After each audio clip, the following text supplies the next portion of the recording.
The booming hemp industry now faces an uncertain future, and the clock is ticking on a solution. WDRB's Dalton Godby takes us to cornbread hemp today, where operations are expanding, even as federal policy threatens to shut it down. Do it.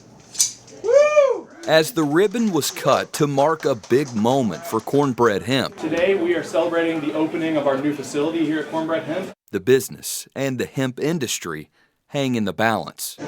U.S. Senator Rand Paul joined the cornbread hemp co-founders to mark the milestone, but also to warn that federal action could soon wipe out businesses like this. We are working on new legislation, but I've got to convince my colleagues to change their opinion. Just last month, a measure inside the bill that reopened the government recriminalized hemp products with any detectable amount of THC, including non-intoxicating full-spectrum CBD that is currently legal.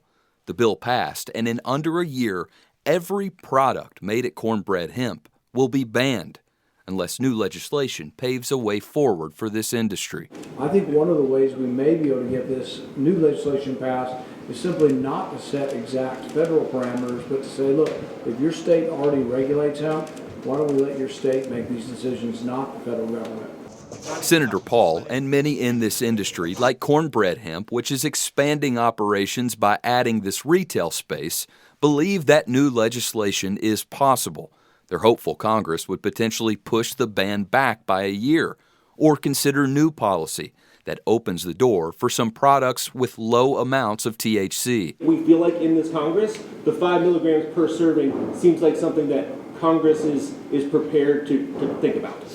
Well, one way of avoiding that completely would be, my idea is just to let each state do what they want.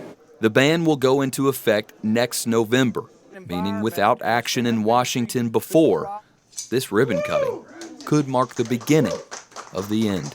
It's not clear yet when new legislation could be introduced, but proponents are hopeful that could come after the first of the year. In Louisville, Dalton Godby, WDRB News.